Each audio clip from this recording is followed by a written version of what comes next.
사랑하는 성도 여러분, 예수님을 믿는 믿음 안에서 그리스도인이 되어진 저와 여러분은 어떤 존재입니까? 우리는 누구입니까? 우리는 교회입니다. 우리 한 사람 한 사람이 교회입니다. 여러분, 이것이 우리의 정체성이에요. 왜 우리가 교회일까요? 성경에서 교회라고 하는 단어가 처음 등장하는 것이 마태복음 16장 말씀인데요, 마태복음 16장을 보게 되면 예수님께서 제자들을 향해 한 가지 질문을 던지십니다. 너희는 나를 누구라 하느냐? 여러분, 이 질문은 사실 그 당시의 제자들만이 아니라 시대를 오고 가는 모든 사람들이 피할 수 없는 질문이다라고 생각합니다. 모든 세상 사람들은요, 우리를 포함한 모든 사람들은 하나님의 이 질문 앞에 서 있습니다. 이 하나님의 질문에 어떠한 대답을 반드시 해야 된다는 것이죠. 그런데 여러분, 이 예수님의 질문을 들은 베드로가 그 예수님의 질문에 어떻게 답을 하나요? 주는 그리스도시요 살아계신 하나님의 아들이십니다 라고 하는 위대한 대답을 하게 되죠. 그 대답을 들은 예수님께서 베드로에게 이렇게 말씀하십니다. 마태복음 16장 18절 말씀인데요, 함께 읽어보겠습니다. 시작. 또 내가 내게 이르노니 너는 베드로라. 내가 이 반석 위에 내 교회를 세우리니 음부의 권세가 이기지 못하리라. 아멘. 여기서 교회라는 단어가 처음 등장하게 됩니다. 예수님이 뭐라고 말씀하시나요? 이 시몬이라 불리었던 사람의 이름을 베드로, 반석으로 바꿔주시면서 너라는 반석 위에, 너라는 이름 위에 내가 내 교회를 세우겠다 말씀하시죠. 이것이 무엇을 의미하는 걸까요? 베드로 위에 교회를 세우겠다라고 하는 것은 베드로가 조금 전에 했던 이 질문의 고백 위에 교회를 세우겠다 말씀하시는 것이죠. 그래서 여러분, 교회는 무엇입니까? 교회는 이 고백을 하는 사람이 교회입니다. 교회의 본질은 고백에 있어요. 이 고백을 하는 모든 사람들이 교회이고, 이 고백을 하는 사람들의 모임이 교회이고, 이 고백을 하는 사람들이 모여있는 장소가 교회인 것입니다. 여러분, 이곳을 우리가 교회라고 부르는 이유는 여기에 강대상이 있고 저기에 십자가가 있기 때문이 아니라 이 장소에 그 베드로와 동일한 고백을 드리는 사람들이 모여있기 때문인 것이죠. 교회를 교회되게 하는 것은 고백입니다. 교회를 교회되게 하는 것은 건물이 아닙니다. 교회를 교회되게 하는 것은 그때나 지금이나 앞으로도 변함없이 베드로와 같은 고백에 있는 것이죠. 저와 여러분은 교회입니다. 왜 교회입니까? 우리 역시도 베드로와 같이 예수님을 나의 그리스도, 살아계신 하나님의 아들로 고백하는 사람들이기 때문이죠. 근데 여러분, 이런 생각을 해보셔야 돼요. 우리가 어떻게 예수님을 자신의 그리스도로 고백하게 되었나요? 베드로는 어떻게 예수님을 자신의 구원자 하나님으로 고백할 수 있었을까요? 베드로의 대답을 들은 예수님께서 또 이렇게 말씀하세요. 마태복음 16장 17절 말씀인데요, 제가 읽어드리겠습니다. 예수께서 대답하여 이르시되 바요나 시모나 내게 복이 있도다. 이를 내게 알게 한 이는 혈육이 아니요 하늘에 계신 내 아버지이시니라. 아멘. 예수님께서는 베드로가 이것을 알고 고백할 수 있었던 이유는 그가 누군가 사람으로부터 배웠기 때문도 아니고 자기 스스로 깨달았기 때문이 아니라 하늘에 계신 하나님 아버지께서 그에게 알게 해주셨기 때문이다 라고 얘기하고 있죠. 여러분, 저희도 동일하지 않나요? 저와 여러분이 어떻게 예수님을 나의 그리스도로, 살아계신 하나님의 아들이라는 이 말도 안 되는, 믿어지지 않는 고백을 드릴 수 있게 되었나요? 하늘에 계신 우리 아버지께서 우리를 고아처럼 내버려 두지 않으시고 우리 안에 성령을 보내주셨기 때문 아닙니까? 우리가 예수님을 나의 그리스도로, 하나님으로 고백하게 되었다라는 것은 내 안에 성령 하나님께서 계시다는 것을 의미하는 것이죠. 그래서 여러분, 우리 안에 성령이 계십니다. 그렇기에 우리는 하나님의 성전 교회입니다. 바울도 동일한 것을 이야기하죠. 고린도전서 3장 16절 말씀입니다. 함께 읽어보겠습니다. 시작. 너희는 너희가 하나님의 성전인 것과 하나님의 성령이 너희 안에 계시는 것을 알지 못하느냐. 바울이 우리를 하나님의 성전이라고 부르는 이유가 무엇 때문인가요? 그 성령이 우리 안에 계시기 때문에. 거룩하신 하나님이 우리 안에서 예수님을 나의 그리스도로, 하나님으로 고백할 수 있게 해주셨기 때문에, 그분이 나를 떠나지 않고 늘 나와 함께 동행하시기 때문에 우리가 걸어가는 모든 곳이 하나님과 함께 동행하는 교회가 되어지는 것입니다. 사랑하는 성도 여러분, 우리가 누구입니까? 우리는 살아 움직이는, 걸어 다니는 주님의 교회입니다. 특별히 하나님께서 우리 한 사람 한 사람을 범어 교회 공동체 안에 불러주셨어요. 그래서 여러분, 우리는 범어 교회입니다. 우리는 이곳에서도 범어 교회이고요, 각자가 살아가는 삶의 현장에서도, 그곳에서도 범어 교회입니다. 여러분, 이것을 분명하게 하셔야 돼요. 이 사실을 우리가 반드시 우리의 정체성으로 인식해야만 합니다. 왜냐하면 우리가 교회를, 범어 교회를 건물로 생각해서 한 주에 한 번 내가 교회를 다닌다라고 생각을 한다면, 여러분, 우리는 마치 어른아이처럼 그리스도인으로서 복음 안에서 우리가 누릴 수 있는 놀라운 존귀한 자신의 가치를 놓친 채로 살아가고 있는 자들이기 때문입니다. 그리스도인으로서의 정체성을 고민도 없이 통과하지 못한 사람들로 살아가고 있는 것이죠. 그래서 우리는 사실 사람들에게 나 교회를 다녀라고 이야기하는 게 아니라 내가 교회다라고 얘기할 수 있어야만 합니다. 교회를 다니는 자들이 아닙니다. 내가 교회인 것이죠. 저와 여러분 한 사람 한 사람이 교회이기 때문에 우리가 함께 모여서 말씀과 기도와 찬양을 통해 하나님께 예배하는 이 공간에서도 하나님은 영광을 받으셔야 되지만, 우리 각자가 살아가는 삶의 현장, 그곳에서도 하나님은 동일하게 영광을 받으셔야만 합니다. 어떻게 하면 이곳에서도, 내가 살아가는 삶의 현장에서도 하나님께서 교회인 나를 통해 영광을 받으실 수 있을까요? 그래서 여러분, 핵심은 공동체 고백에 있어요. 이 공동체 고백에 나와 있는 모습들을 우리가 무엇인지 배우고 실천하는 것이 40일 캠페인의 목표인 것이죠. 그렇다면 이토록 중요한 이 공동체 고백은 과연 어떤 것일까요? 여러분, 우리 공동체 고백을 함께 큰 소리로 한번 읽어보겠습니다. 시작. 우리는 세상으로부터 부름받은 하나님의 백성입니다. 또한 세상으로 보냄받은 그리스도의 제자입니다. 보냄받은 소명자로서 하나님을 기쁘게 찬양하는 성령 충만한 예배자가 되겠습니다. 진리를 배우고 수호하는 은혜의 빚진 훈련자가 되겠습니다.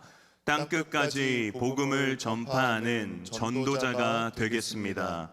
이웃의 아픔을 함께하는 치유자가 되겠습니다. 온 성도가 하나 되는 화해자가 되겠습니다. 사회적 책임을 다하는 소명자가 되겠습니다. 그리하여 주의 나라가 이 땅에 임하며 하나님을 영화롭게 하는 범어 공동체가 되겠습니다. 아멘. 여러분, 이 공동체 고백 안에는 교회의 두 가지의 정체성이 담겨져 있죠. 세상으로부터 부름을 받은 하나님의 백성, 세상으로 보냄을 받은 그리스도의 제자입니다. 우리가 살아있는 교회로서 이곳에서, 또 보냄받은 세상에서 어떤 모습으로 살아야 되나요? 6가지의 모습을 제시하죠. 예배자, 훈련자, 전도자, 치유자, 화해자, 소명자입니다. 이 6가지의 모습이 어떤 것인지를 우리가 배우고 또 실천하는 기간이 이 40일 캠페인 기간인 것입니다. 그래서 여러분, 2월 12일 저희가 이 캠페인의 시작을 선포하는 선포 주간으로 삼습니다. 그리고 2월 19일부터 6주 동안 매주 한 주제를 집중적으로 우리가 배우고 다루게 됩니다. 어떻게 배워나갈까요? 3가지의 방법이 있습니다. 첫 번째는 예배를 통해서 배웁니다. 두 번째는 여러분이 개인적으로 배우실 수 있도록 여러분이 집에서 40일 동안 매일같이 주제에 맞는 내용들을 읽고 묵상하시고 질문하시고 답하실 수 있도록 40일의 묵상집을 드리려고 합니다.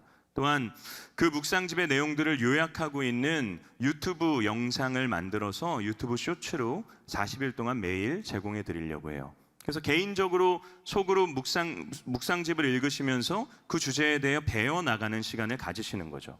그리고 예배를 통해 또 개인적인 그 묵상집을 통해서 배워나가신 것을 사랑방 모임 가운데에서 6번 동안 모여서 함께 나누는 시간을 가져보려고 합니다.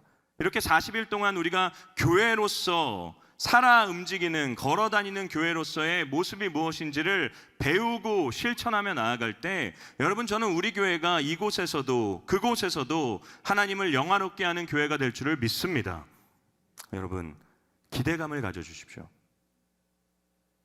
여러분이 마음속에 이건 나와 상관없는 일이야 라고 생각하지 마시고 이것을 나의 일로 여기며 내가 이 기간을 통해 정말로 교회로서 나의 정체성을 새롭게 세우겠다라는 기대감을 가지고 여러분이 캠페인에 함께 동참해 주십시오. 시작은 기도에 있습니다.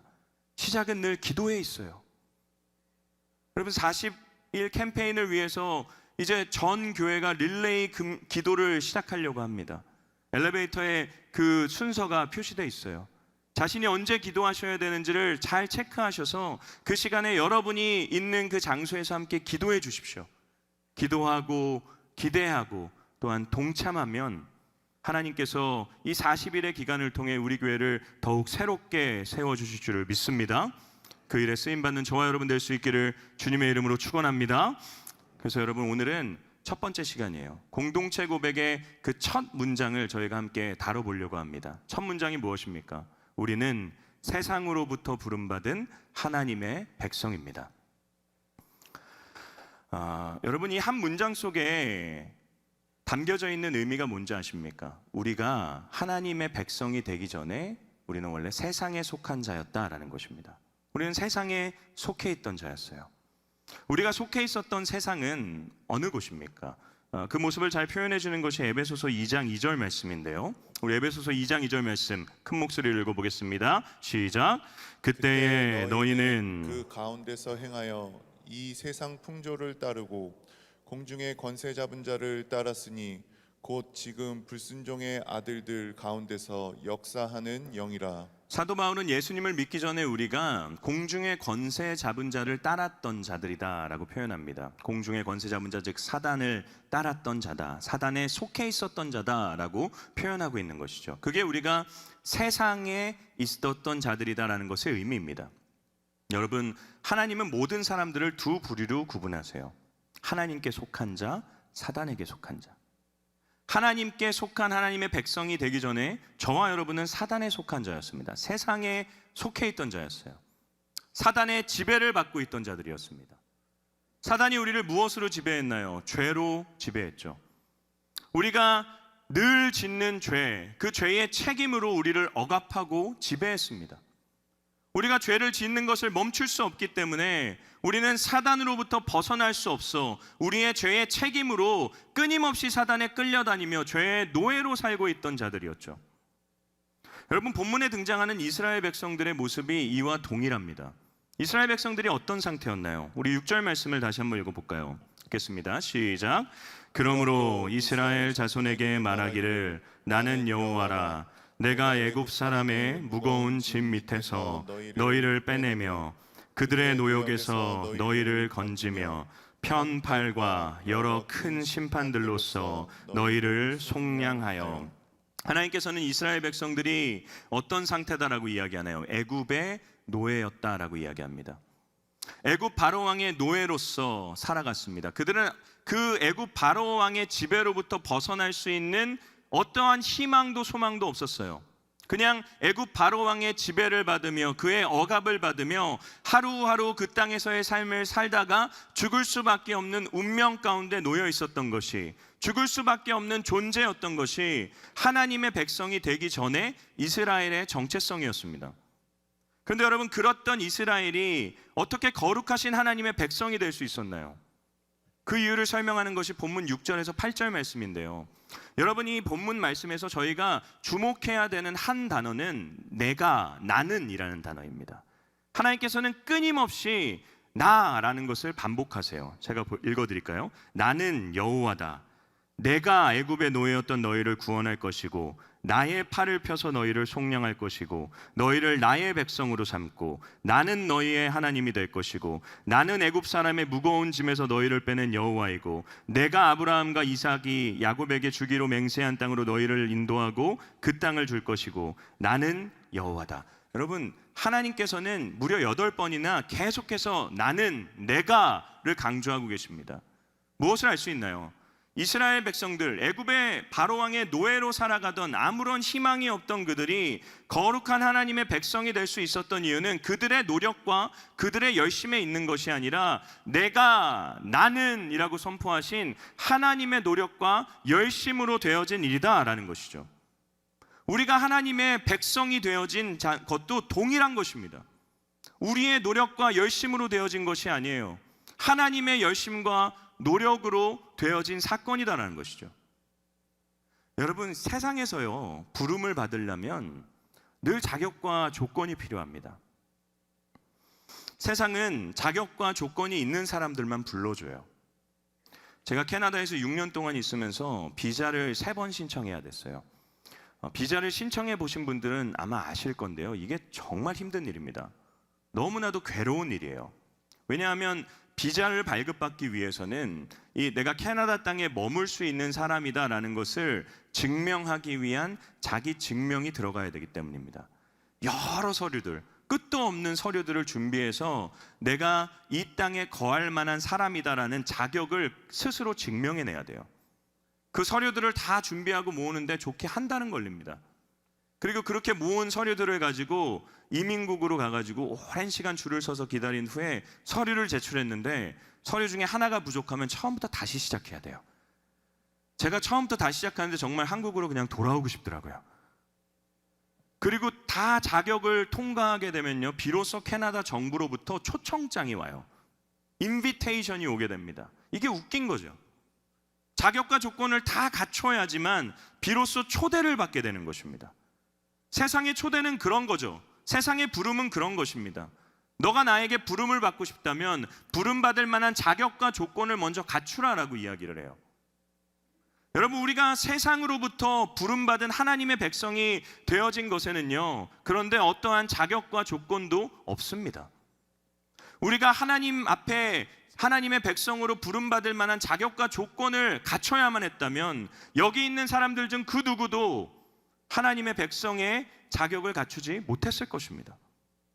우리가 하나님의 백성으로 부름받을 수 있었던 단 한 가지의 이유는 우리를 자격 없는, 도저히 자신의 백성이 될 수 없는 우리를 백성 삼으시기 위해 끊임없이 노력하시고 포기하지 않으신 하나님의 열심의 그 이유가 있는 것이죠. 여러분, 하나님이 어떤 노력과 어떤 열심을 하셨나요? 우리 6절 말씀을 다시 한번 읽어볼까요? 6절입니다. 시작. 그러므로 이스라엘 자손에게 말하기를 나는 여호와라.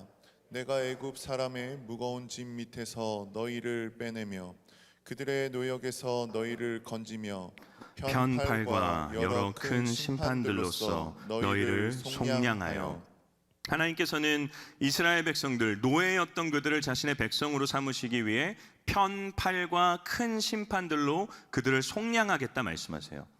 여기서 속량이라고 하는 이 단어는 누군가가 빚을 져서 그 빚을 갚지 못해서 노예가 되었을 때 그 빚을 대신 갚아주고 값을 지불하여 그 사람을 풀어주는 행위를 의미하는 단어입니다. 하나님이 애굽의 노예로 살아가던, 애굽 바로왕에게 빚진 채로 살아가던 이스라엘 백성들을 지금 값을 지불하고 풀어주시겠다라고 하는 거죠. 근데 하나님이 이스라엘 백성들을 풀어내시기 위해서 지불하신 그 값, 그 큰 심판들은 무엇입니까? 그들이 출애굽할 때 하나님이 애굽 바로왕에게 행하셨던 10가지의 재앙을 의미하는 것이죠. 그런데 그 10가지의 재앙 중에 마지막 재앙이었던 장자의 심판 중에 하나님께서는 이스라엘 백성에게 이렇게 말씀을 하세요. 출애굽기 12장 12에서 13절 말씀인데요, 함께 읽어보겠습니다. 시작. 내가 그 밤에 애굽 땅에 두루 다니며 사람이나 짐승을 막론하고 애굽 땅에 있는 모든 처음 난 것을 다 치고 애굽의 모든 신을 내가 심판하리라. 나는 여호와라. 내가 애굽 땅을 칠 때에 그 피가 너희가 사는 집에 있어서 너희를 위하여 표적이 될지라. 내가 피를 볼 때에 너희를 넘어가리니 재앙이 너희에게 내려 멸하지 아니하리라. 아멘. 하나님께서는 애굽 땅의 모든 처음 난 것들을 심판하시겠다 말씀하세요. 그러면서 이스라엘 백성에게 말씀하시죠. 내가 이 처음 난 것들을, 모든 처음 난 것을 심판할 건데 너희는 흠 없이 1년 된 어린 양을 잡아 죽여라. 그리고 그 피를 문 설주에 임방에 바르라. 그러면 그 심판 앞에서 내가 그 집을 건너가겠다 말씀하시죠. 여러분, 하나님의 심판을 벗어날 수 있는 유일한 길은요, 이스라엘 백성이 되는 것이 아니라 말씀하신 대로 어린 양을 죽여서 그 피를 문설주에 바르는 것이었습니다. 이스라엘 백성이라고 하더라도 그 일을 행하지 않고 그 집에 거하지 않는다면 심판을 벗어날 수 없었어요. 왜 그런가요? 하나님 입장에서는 애굽 사람들이나 이스라엘 백성들이나 동일한 죄인이기 때문이에요. 둘이 똑같습니다. 이스라엘 백성들은 막 선하고 의로워서 하나님의 백성이 된 것이 아니라 이스라엘 백성들도 하나님이 누군지조차 모른 채로 그냥 노예로 살아가던 애굽의 이방신들을 동일하게 섬기던 자들이었고요. 애굽 사람들도 마찬가지였습니다. 그들 모두가 하나님의 거룩한 백성이 될 만한 자격이 없는 자들이었어요. 하나님이 자격 없던 이스라엘 백성들을 자신의 백성으로 삼아주시기 위해 희생하신 것이 무엇입니까? 유월절 어린 양이었어요. 유월절 어린 양을 심판하셨습니다. 그리고 그 피를 통해서 이스라엘 백성들을 대속해 주신 것이죠. 사랑하는 성도 여러분, 도저히 하나님의 백성이 될 수 없는 저와 여러분이 어떻게 하나님의 백성이 될 수 있었습니까? 동일하지 않나요? 유월절 어린 양의 피를 통해서입니다. 유월절 어린 양이신 예수 그리스도, 유월절에 십자가에 매달리셔서 죽임을 당하시고 피를 흘리신 예수 그리스도의 그 피를 통해 저와 여러분이 하나님의 백성으로서 부름을 받을 수 있게 된 것 아닌가요? 하나님께서는 큰 심판을 예수님께 내리셨어요. 하나님은 예수님을 애굽의 바로 왕처럼 대하셨습니다. 큰 심판을 예수님께 내리심으로 우리를 자신의 백성으로 삼아주신 것이죠. 여러분, 하나님의 열심과 하나님의 노력이 무엇을 위한 것입니까? 자신의 아들을 이 땅에 보내시고 십자가에 죽이시는 것이 하나님의 열심과 그분의 노력이었어요. 여러분, 이런 기이한 노력이 어디 있습니까? 이런 기이한 열심이 어디 있습니까? 자기 아들을 죽이기 위해 끊임없이 노력하신 것이 하나님의 열심이었어요. 그분이 이런 기이한 노력을 베푸셨던 이유는 우리들을 자신의 백성으로 삼기 위함인 것이죠. 그래서 여러분, 저와 여러분의 구원은 기이한 것입니다. 저와 여러분의 구원은 도저히 이해되지 않는 것이에요. 도저히 하나님의 백성이 될 수 없는 우리가, 더럽고 추악한 우리가 하나님의 백성이 되었고, 지금도 더럽고 추악한 채로 살아가는 우리가 하나님의 백성으로 살아갈 수 있게 되었다는 이 사실, 이거는 설명될 수 없는 기이하고 놀라운 구원인 것입니다. 그래서 여러분, 호세아 선지자를 통해 하나님이 선포하신 이 외침을 우리는 기억해야 돼요. 호세아서 2장 23절 말씀입니다. 함께 읽어보겠습니다. 시작. 내가 나를 위하여 그를 이 땅에 심고 긍휼히 여김을 받지 못하였던 자를 긍휼히 여기며 내 백성 아니었던 자에게 향하여 이르기를 너는 내 백성이라 하리니 그들은 이르기를 주는 내 하나님이시라 하리라 하시니라. 아멘. 여러분, 우리는 도저히 하나님께 긍휼히 여김을 받을 수 없는 자들이었습니다. 도저히 하나님의 백성이 될 수 없는 자들이었습니다. 그런데 우리가 긍휼히 여김을 받은 자가 되었고 하나님의 백성이 되었습니다. 그 이유는 유월절 어린 양이신 예수 그리스도께서 우리를 대신해 큰 심판을 받으셨기 때문입니다. 사랑하는 여러분, 이것이 저와 여러분의 정체성입니다. 우리는 세상으로부터 부름받을 만한 자격과 요건 아무것도 없지만 예수 그리스도를 하나님께서 심판하셨기 때문에, 큰 심판으로 그분을 죽이셨기 때문에 하나님의 백성으로 조건과 자격 없이 부름받은 자들입니다. 그래서 여러분, 이 공동체 고백의 첫 문장을 우리가 외울 때 우리 마음속에 벅차오름이 있어야 돼요. 도저히 하나님의 백성이 될 수 없고 하나님의 교회가 될 수 없는 자들이 교회로 살아가고 있는 것이기 때문입니다. 사랑하는 성도 여러분, 교회가 될 수 없는 우리가 또다시 범호 교회로 살아갑니다. 일상으로 보냄을 받습니다. 여러분이 살아가는 그곳에서 여러분의 존재 자체가 범호 교회다라는 것을 기억하며 가정에서, 직장에서, 여러분이 만나는 일상의 모든 사람들에게 나는 여호와다라는 하나님을 드러내는 멋진 교회가 될 수 있기를 우리 주님의 이름으로 축원합니다.